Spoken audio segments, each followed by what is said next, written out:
Lautan Atlantik Utara, 5 Desember 1872.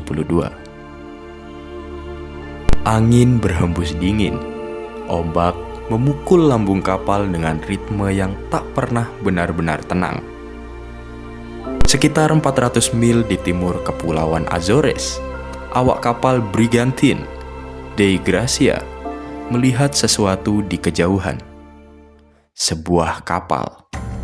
Ia tidak bergerak lurus, tidak mengikuti arah angin dengan wajar, seperti hanyut. Kapten David Morehouse merasa ada yang tidak biasa. Kapal itu dikenalnya. Namanya Mary Celeste. Itu tidak masuk akal. Mary Celeste berangkat dari New York 8 hari lebih dulu. Seharusnya kapal itu sudah hampir tiba di Genoa. Tapi sekarang ia ada di sini, sendirian. Morehouse mengirim tim untuk naik ke atasnya. Dan apa yang mereka temukan akan menjadi salah satu misteri maritim paling membingungkan sepanjang sejarah. Di bawah dek, barang-barang awak kapal masih tersimpan rapi. Pakaian tergantung di kabin, perlengkapan pribadi tidak tersentuh. Persediaan makanan dan air cukup untuk 6 bulan. Muatan kapal 1.700 barel alkohol industri, sebagian besar masih utuh. Tidak ada tanda perlawanan, tidak ada darah, tidak ada kerusakan besar. Namun, satu hal hilang, yakni seluruh manusia di atas kapal itu. Totalnya ada 10 orang. Kapten Benjamin Spooner Briggs, istrinya Sarah, putri kecil mereka yang berusia 2 tahun, Sophia, dan 7 awak kapal lainnya. Semuanya lenyap. Satu-satunya petunjuk yaitu sebuah skoci yang tidak lagi berada di tempatnya. Dan 3,5 kaki air menggendang di lambung kapal. Tidak cukup untuk membuat kapal itu karam, tapi cukup untuk menimbulkan suatu pertanyaan.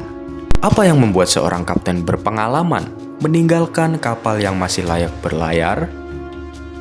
Dalam dunia pelayaran, meninggalkan kapal di tengah laut adalah keputusan terakhir.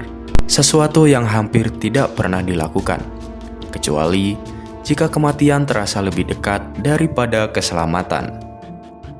Selama lebih dari 1 abad, teori bermunculan. Ada yang berkata, Matsini, awak kapal mabuk alkohol muatan mereka sendiri, lalu memberontak. Ada juga yang menyebutnya bajak laut, monster laut, hingga puting beliung raksasa. Bahkan, Arthur Conan Doyle menulis cerita fiksi tentang pembunuhan dan balas dendam. Hollywood pun ikut campur, menghadirkan pelaut pembunuh dalam film tahun 1935. Namun, satu persatu teori itu runtuh. Mari kita pikirkan, jika bajak laut menyerang, mengapa muatan berharga masih utuh? Jika terjadi pembunuhan, mengapa tidak ada jejak kekerasan? Dan jika terjadi ledakan akibat uap alkohol, mengapa palka utama tetap terkunci rapat dan tidak ada bau sisa ledakan? 9 barel memang kosong, namun barel itu terbuat dari kayu ek merah yang memang dikenal lebih mudah bocor, sementara sisanya terbuat dari ek putih yang lebih rapat. Tidak ada bukti bahwa awak kapal mabuk, tidak ada motif kuat untuk pemberontakan. Lalu, apa yang tersisa? Kita mundur ke awal perjalanan, 7 November 1872. Mary Celeste berlayar dari New York. Tujuannya Genoa. Kapal berbobot 282 ton itu menghadapi cuaca buruk selama 2 minggu. Ombak tinggi, angin keras. Catatan terakhir dalam log kapal dibuat pukul 5 pagi, tepatnya pada tanggal 25 November. Lokasinya dekat Pulau Santa Maria di Azores. 10 hari kemudian, kapal itu ditemukan mengapung tanpa awak. Disinilah misteri semakin dalam. Bagaimana kapal itu bisa berpindah sekitar 400 mil hanya dengan hanyut? Apakah ia benar-benar ditinggalkan di titik terakhir yang tercatat? Bertahun-tahun kemudian, seorang dokumentarian bernama Anne McGregor mencoba menjawabnya menggunakan teknologi modern. Ia tidak memulai dengan apa yang mungkin terjadi. Ia mulai dengan apa yang tidak terjadi. Lalu ia bekerja sama dengan seorang oceanographer dari Woods Hole Oceanographic Institution, Phil Richardson. Mereka menelusuri data suhu laut, arah angin, dan kecepatan angin pada November 1872. Data itu tersimpan dalam basis data global bernama ICO-ADS. Dengan perhitungan mundur, mereka memetakan jalur yang mungkin ditempuh oleh kapal tanpa awak itu. Dan kesimpulannya mengejutkan. Mary Celeste memang berpindah sejauh itu tanpa seorang pun mengemudikannya. Seolah-olah kapal itu berlayar sendiri. Namun, pertanyaan yang lebih besar tetaplah ada. Mengapa ditinggalkan? Dari catatan Jaksa Agung saat sidang penyelamatan di Gibraltar, ditemukan sesuatu yang menarik. Kapten Briggs mungkin salah menghitung posisi. Diduga, kronometer kapal tidak akurat. Ia mungkin berada di sekitar 120 mil lebih barat dari yang ia kira.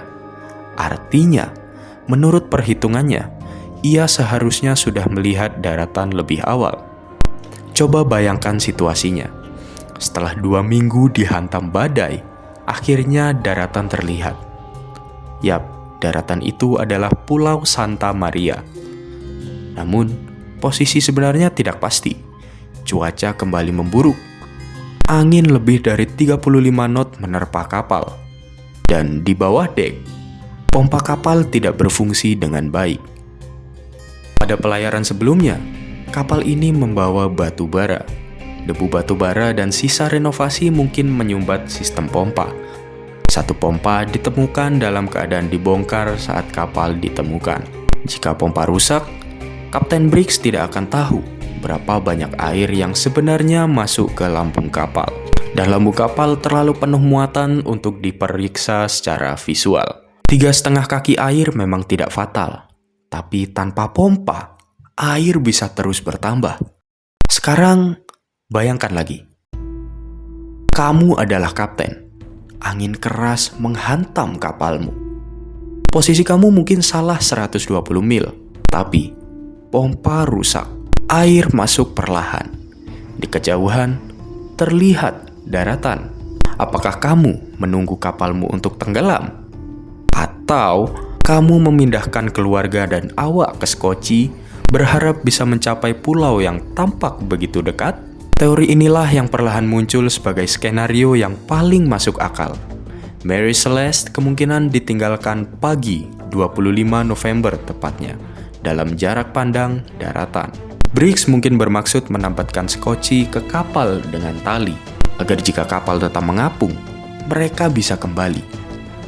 Namun, badai dan arus bisa saja memutus tali itu. Skocie kecil melawan angin Atlantik, dan kapal besar yang perlahan menjauh. Sejak saat itu, tak ada lagi catatan. Tidak ada bukti ledakan, tidak ada bukti pembunuhan, tidak ada konspirasi gelap. Hanya keputusan yang mungkin dibuat dalam ketakutan dan ketidakpastian. Sebuah keputusan rasional yang berakhir tragis. Ironisnya, kapal yang mereka tinggalkan tetap bertahan. Ia terus mengapung, berlayar tanpa awak, menjadi simbol misteri yang tak terpecahkan selama lebih dari 1 abad. Dan mungkin itulah yang membuat kisah ini begitu melekat. Karena Mary Celeste bukan hanya tentang kapal kosong. Ia tentang momen ketika manusia harus memilih di tengah ketidakpastian. Tentang bagaimana ketakutan bisa muncul bukan dari sesuatu yang terlihat, melainkan dari sesuatu yang tidak dapat dipastikan. Kadang misteri terbesar bukanlah monster atau kejahatan. Kadang misteri itu lahir dari keputusan manusia biasa, dalam kondisi luar biasa.